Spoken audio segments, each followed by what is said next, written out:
Hi friends, இன்னைக்கு நம்ம Flavour ஸ்டுடியோல ஹெல்த்தியான ஒரு drink recipe golden turmeric milk எப்படி செய்யறதுன்னு பார்க்க போறோம். எல்லாரும் பண்ற மாதிரியான நார்மல் மெத்தட் இல்லாம கொஞ்சம் டிஃபரண்டான மெத்தட்ல நான் பண்ணியிருக்கேன். இந்த டர்மரிக் மில்க் பாத்தீங்கன்னா கோல்டன் மில்க் அப்படின்ட்டு வெஸ்டர்ன் சைடில் ரொம்பவே ஃபேமஸ். இது வந்து இம்யூனிட்டியை பூஸ்ட் பண்ணுறதுக்காகவும் வெயிட் லாஸுக்காகவும் நிறைய பேர் வந்து இதை கண்டினியூஸாக எடுப்பாங்க. இம்யூன் பூஸ்ட் பண்ணுறது அப்புறம் வெயிட் லாஸ் இதையும் தாண்டி இன்சோம்னியான்னு சொல்லுவாங்க இல்லையா, அதாவது நைட்டில் சில பேருக்கு ரொம்ப லேட்டானாலும் தூக்கம் வராமல் சிரமப்படுவாங்க. அந்த மாதிரியான பிரச்சனைகளுக்கும் இந்த பால் குடிக்கிறது நல்ல ஒரு தீர்வை தரும் அப்படின்னு சொல்கிறாங்க.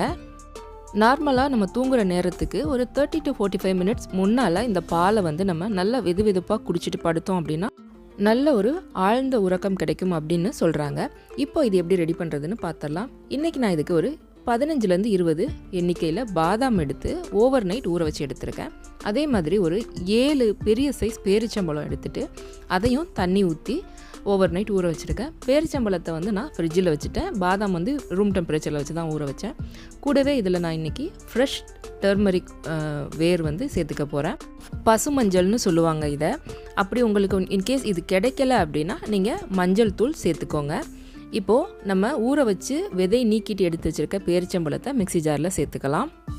பேரிச்சம்பழம் ஊற வச்சு தண்ணியை கீழே கொட்டிட வேணாம், சேவ் பண்ணி வச்சுக்கோங்க. பாதாம் நம்ம ஊற வச்சு வச்சுருந்தோம் இல்லையா, அதை வந்து ஸ்கின்னெல்லாம் ரிமூவ் பண்ணிவிட்டு நான் எடுத்து வச்சுருக்கேன். பசுமஞ்சள் பார்த்திங்கன்னா இந்த சைஸில், அதாவது 1 இன்ச் சைஸில் நான் எடுத்திருக்கேன். நீங்கள் இன்கேஸ் டர்மரிக் பவுடர் யூஸ் பண்ணுறீங்கன்னா 1/4 டீஸ்பூன்லேருந்து 1/2 டீஸ்பூன் வரைக்கும் யூஸ் பண்ணிக்கலாம். இப்போ இதை வந்து தண்ணி சேர்க்காமல் நல்லா இந்த மாதிரி ஃபைன் பேஸ்ட்டாக அரைச்சி எடுத்துக்கோங்க. எக்ஸ்ட்ராவாக கொஞ்சம் தண்ணி வேணும்னு நினச்சிங்கன்னா நம்ம பேரிச்சம்பழம் ஊற வச்சோம் இல்லையா, அந்த தண்ணியில் ஒரு டேபிள் ஸ்பூனோ 2 டேபிள் ஸ்பூனோ சேர்த்து அரைச்சிக்கலாம். பட் ரொம்ப தண்ணி சேர்த்துறாதீங்க. இப்போது இன்னொரு பேனில் வந்து நான் 2 கப் அளவு பால் சேர்த்து கொதிக்க வச்சுருக்கேன். நீங்கள் ரொம்ப திக்காக காய்ச்சணும்னு அவசியம் இல்லை. நார்மலாக நீங்கள் தண்ணி சேர்த்து காய்ச்சிங்கன்னா அதே மாதிரியே காய்ச்சிக்கோங்க. பால் நல்லா காய்ச்சினதுக்கு அப்புறமா இதில் நம்ம வந்து அரைச்சி எடுத்த பாதாம் விழுதை வந்து சேர்த்துடணும். சேர்த்துட்டு நல்லா ஒரு வாட்டி கலந்து விட்டுக்கோங்க. பாதாம் பேரிச்சம்பழம் அரைச்சி சேர்த்த விழுத இந்த பாலில் கலந்ததுக்கு அப்புறமா அடுப்பை வந்து நல்லா சிம்லையே வச்சுக்கோங்க. ரொம்ப கொதிக்க விட வேணாம்.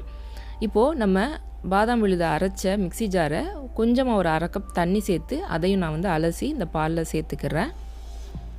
இப்போது நல்லா அது லைட்டாக கொதித்து வரும்போது 2 டேபிள் ஸ்பூன் அளவு மில்க் மைட் நான் இதில் சேர்த்துக்கிறேன். மில்க் மைட் வந்து ஒரு ரிச்சான டேஸ்ட்டுக்காக தான் நான் சேர்க்குறேன். Completely optional. உங்ககிட்ட இல்லைன்னா இந்த ஸ்டெப்பை வந்து நீங்கள் ஸ்கிப் பண்ணிடுங்க. டேஸ்ட் பண்ணி பார்த்துட்டு ஒரு வேளை இனிப்பு கம்மியாக இருந்ததுன்னா உங்களுக்கு பிடிச்ச மாதிரி வெல்லமோ சர்க்கரையோ எதுவோ நீங்கள் சேர்த்துக்கலாம். அப்படி இல்லைன்னா நல்லா ஓரளவுக்கு வெதுவெதுப்பான சூடுக்கு வந்ததுக்கு அப்புறமா 1 டீஸ்பூனோ 2 டீஸ்பூனோ நீங்கள் சுத்தமான தேன் கூட சேர்த்து இதை குடிக்கலாம். கடைசியாக அடுப்பை ஆஃப் பண்ணுறதுக்கு கொஞ்ச நேரத்துக்கு முன்னால் நம்ம ஒரு 1/4 டீஸ்பூன் அளவு கருப்பு மிளகுத்தூள் இதில் சேர்த்துக்கணும். மிளகுத்தூள் தான் வந்து இதில் ரொம்ப முக்கியமான ஒரு இன்க்ரீடியன்ட். நீங்கள் எப்போவுமே மஞ்சள் சேர்த்து ஒரு ஹெல்த் பெனிஃபிட்காக ஏதாவது ஒரு ட்ரிங்க்கோ அல்லது ஒரு மருந்தோ செய்கிறீங்கன்னா அதில் கண்டிப்பாக நீங்கள் வந்து கொஞ்சமாக கருப்பு மிளகுத்தூள் சேர்த்துக்கணும். நீங்கள் அந்த மாதிரி மஞ்சள் சேர்த்து செய்கிற எந்த ஒரு டிஷ்லையும் மிளகுத்தூள் சேர்க்கும்போது நம்ம உடம்பு அந்த மஞ்சளோட நன்மைகளை கிரகிக்கிறதுல அதிகபட்சமாக வந்து மிளகு வந்து நம்மளுக்கு ஹெல்ப் பண்ணும். அதனால் கண்டிப்பாக மிளகு சேர்த்துக்கோங்க.